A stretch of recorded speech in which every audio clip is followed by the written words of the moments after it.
What up, book friends? Welcome back to my little corner of the world. This is the Nerdy Narrative. My name is Leslie, and this is my weekly reading vlog.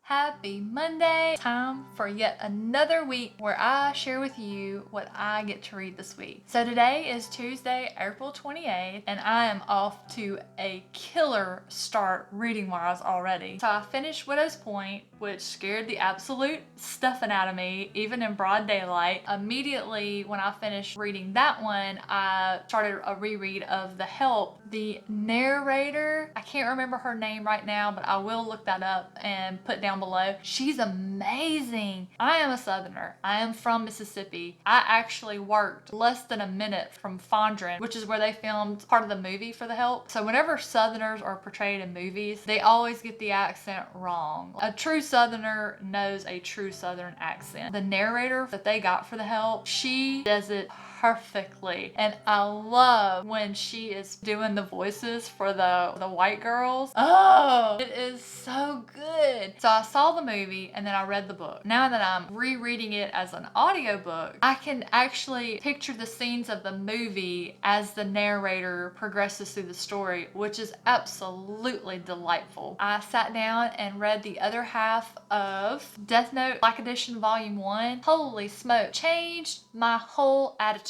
about this graphic novel. I don't know if it was just that get thee behind me, Corona. So I don't know if the second half was just written way better, or if that's just where the story pops, or is it because after I read the first half and didn't care for it, I started watching the anime, which is so good. When I was reading it, I could hear the voice actors from the anime in my head, and so I don't know which of the two things made the second half of this for me. At any rate, it doesn't matter because now I'm in love and now I'm going to get the rest of the series. You hear me? So, update on this one. I am enjoying this part of the story that's the mystery and the intrigue of the court. I'm not enjoying the huge words and difficult names that everything has. So as a result, I can't read this one long without getting bored. So what I've started doing is with my morning cup of coffee, I'll sit and read, 40, 50 pages of this book. So I'm almost done with it. I probably would have DNF'd it or read it a whole lot slower, except I want to vote for the BookTube SFF category, science fiction, and this one's in it. So I'll definitely get this one finished. I probably won't read its follow-up just because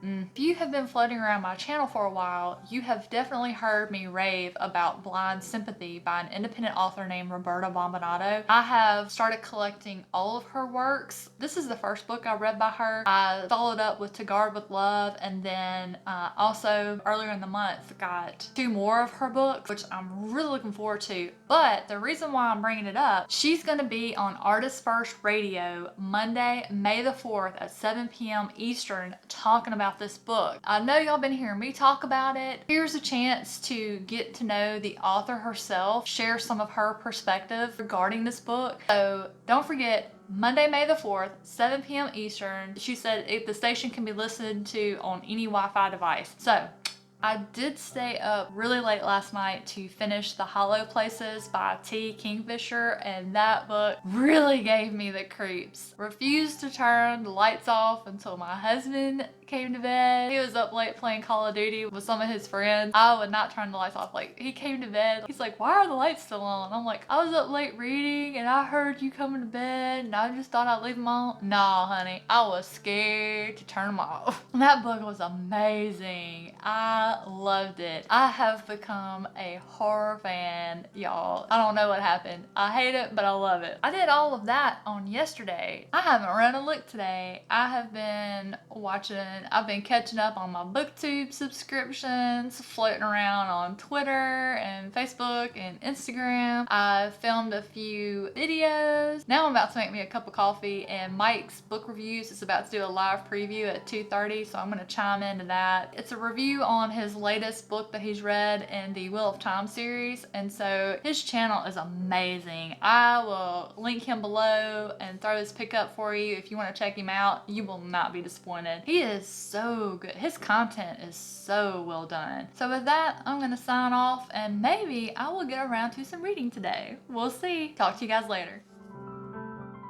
What's up, guys? It is Wednesday, April 29th. Time for another check-in on my reading vlog. So I am still toiling through a memory called Empire. I hope to have it finished by tomorrow. I will have it finished by tomorrow. I have determined that if I read 70 pages today and 70 pages tomorrow, I will finish it, and thereby I will have completed all of the books that I wanted to read for the month of April. I did read a pretty good chunk of it yesterday. I can't spend too much time at once on this book. It is a great story, but if you peeled away some of all of the really difficult words, it's just like Arcady Martine threw the letters of the alphabet into a container, and like the bingo container thingy that they get the numbers out of. It's like she just took the alphabet, threw those letters in, spun it, pulled out some, and said, okay, this is going to be this person's name, this is going to be the name of this culture. Even though I'm reading it in my head and it's not like I'm having to sound it out, the words are so difficult that it interrupts my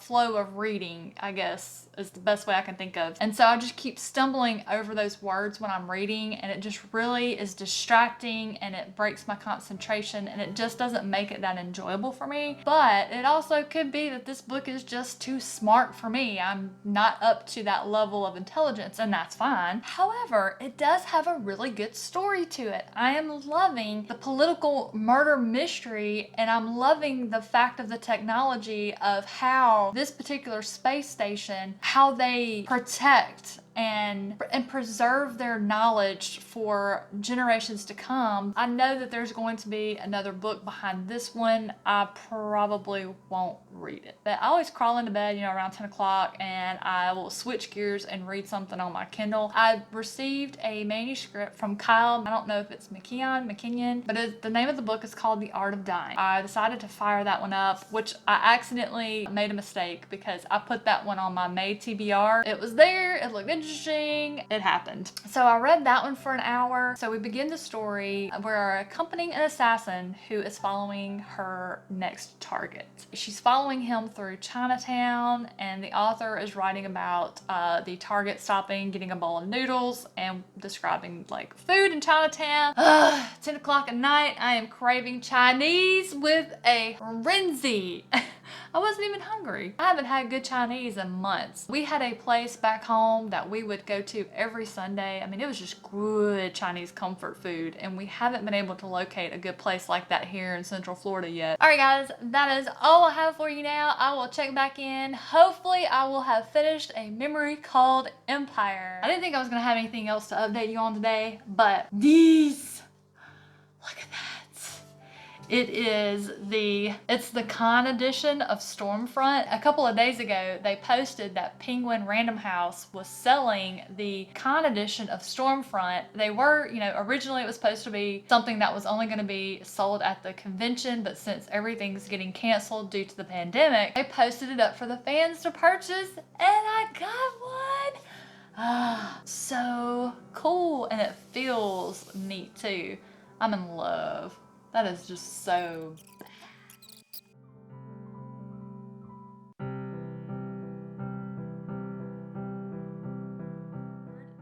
So today is Sunday, May the 3rd. It is time to wrap up this vlog so that I can get it ready for in the morning. This has been a fantastic weekend. Friday night, we used Zoom to connect with 3 other couples, and we played a bunch of Jack in the Box games with one another until about midnight, I think. So that was a lot of fun. Chris ended up having a little too much fun with his bourbon, and as a result, he did not feel well all of Saturday, which meant Leslie got to read the entire day. The first book on my TBR for May, I chose Valor by John Gwynne, which is the second book in the Faithful and the Fallen series. I have been looking forward to this book so much. As you can see, with my husband being out of commission yesterday, I have made it to page 285. I tried my best to stay awake and keep going. I mean, there was no chance I would have finished it last night, but it's so good. I just didn't want to put it down. But finally, it just got to a point where it was over. It was lights out. On my Kindle, I am reading The Art of Dying by Kyle McKeown. I'm about 20% in on that one. Normally, I end my nights reading on my Kindle. Unfortunately, last night, Valor had my 100% attention, so I didn't read any on my Kindle, but I did get a little reading in, like when I was eating lunch, because I can read my Kindle while I'm eating. I will not eat around my physical book. So I did get a little bit of progress on that one. So I now have the gist of the story, and I think it's gonna be a good one. There's a few little nitpicky things about it. I made it all the way to chapter 7 before the author explained what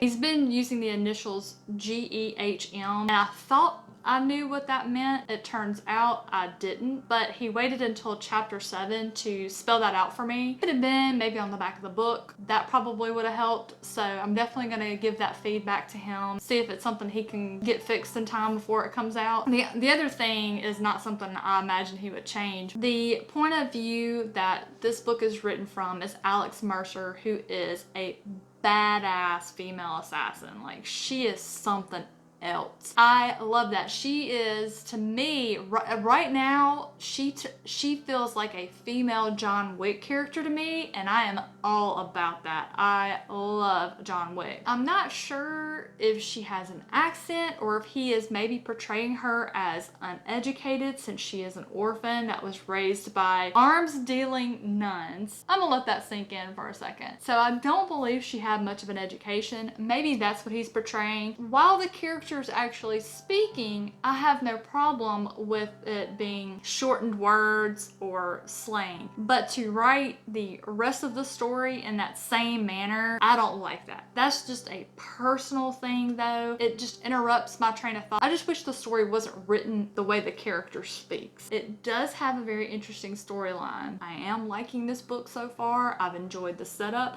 I do think it is going to be overall a book that I'm going to love. So today on Sunday has been spent just palling around with my husband, doing our normal thing, which is watching TV, video gaming, and eating some good food. I am so happy that May is here and I am on my May TBR. This month is going to be the most fantastic month of reading. I absolutely cannot. That's all the updates I have for you this week, guys. I hope you have had an amazing week. I hope the next one is even better. It is a fantastic time to be a reader. Have a great one. I'll see you soon.